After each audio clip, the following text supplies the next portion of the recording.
Good morning, dear students. Today's lecture is devoted to teaching writing, and it's going to be lectured by Kertayeva. The plan for today is we are going to deal with definition of writing, and we are going to discuss about two main approaches to teaching writing. And we are going to discuss the main differences between written and spoken discourse.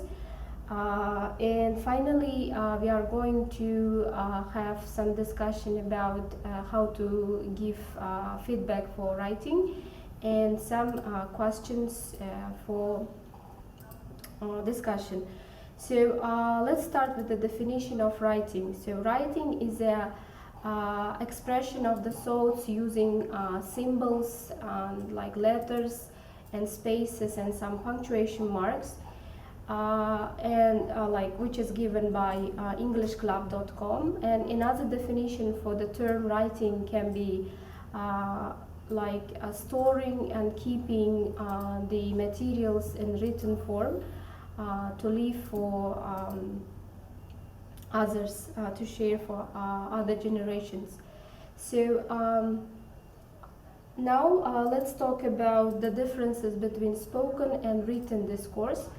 There are 9 categories suggested by Penny Orr that differentiate spoken discourse from written discourse. The first one is permanence. So what do we mean by permanence? So written discourse is more permanent compared to spoken discourse because what we write is kept for many years and for a long time, while speech is dynamic and temporary. And the next category is explicitness. So according to the scholars, writing is more explicit because the writers usually use everything to make their product text clear to their readers, while in speech some kind of information can be expressed implicitly and can be understood by speakers and listeners using their shared experience and knowledge. And the next category is density. So writing is more dense because in writing we give the information in small amount of the text, but in speech we use a lot of repetitions, redundancy, we use some corrections, and the amount of the text becomes larger rather than the information it contains. So the next one is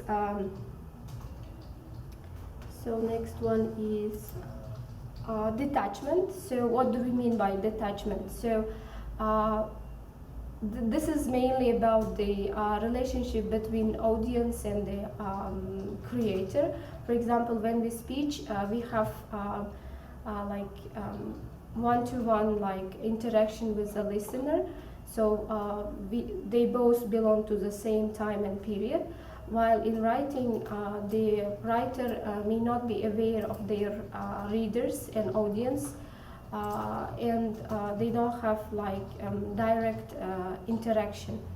The next category is about organization. So writing is more organized, following some rules and the structure.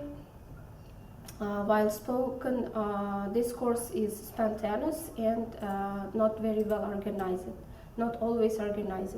So next feature is about slowness of production and speed of reception. Writing is very difficult and slow to produce.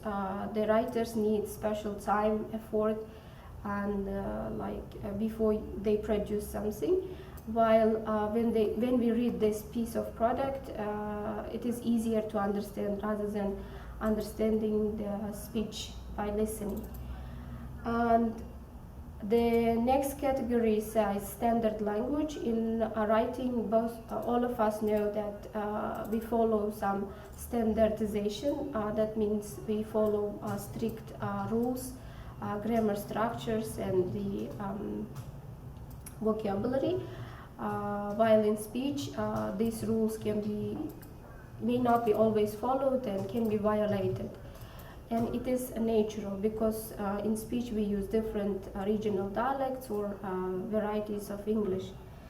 And compared to like speaking, writing is a learned skills because it is gained only by teaching,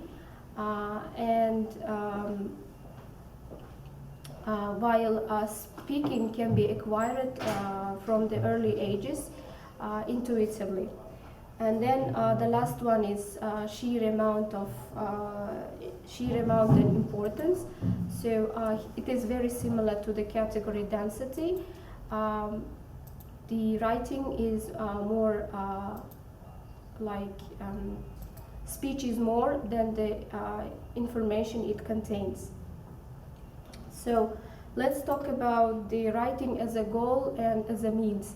So I will be brief in this part. So writing can be used as a means to learn reading, reading, listening, or speaking. So because we can take notes while listening, or we can do some grammar activities.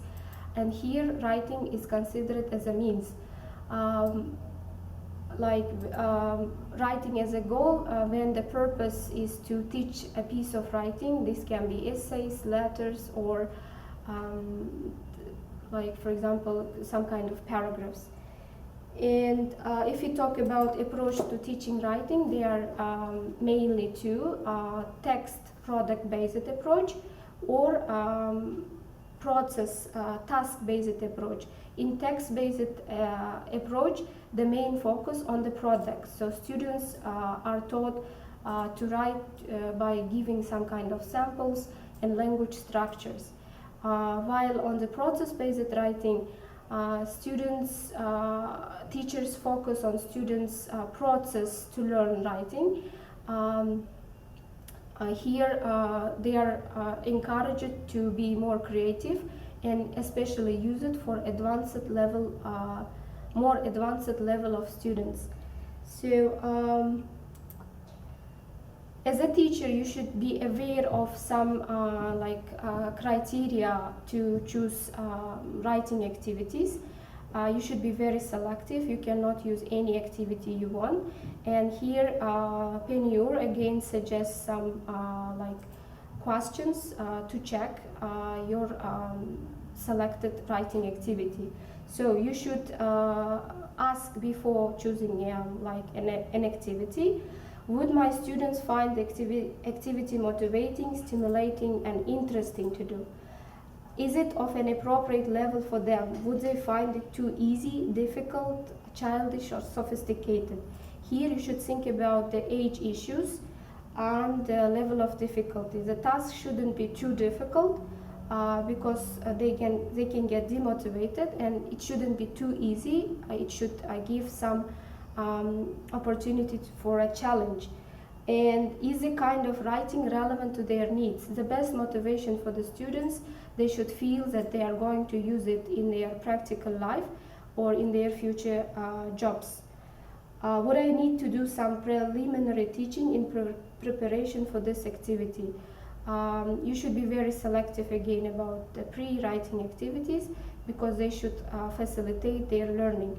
And the last one, in general, do I like this activity? Would I use it?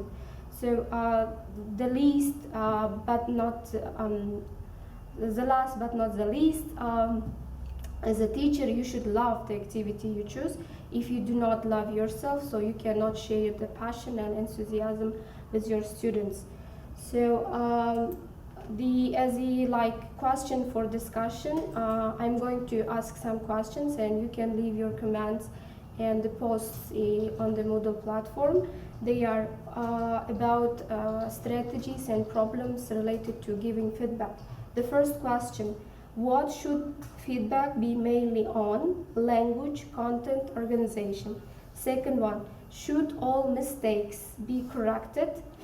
Should learners rewrite incorporating corrections? And the last one, should we let students correct or give feedback on each other's work? So the main content of today's lecture was this one. I hope you had learned basic issues and the series about teaching writing. If you have any questions, you can leave them on the Moodle platform directly or in a forum. Thank you.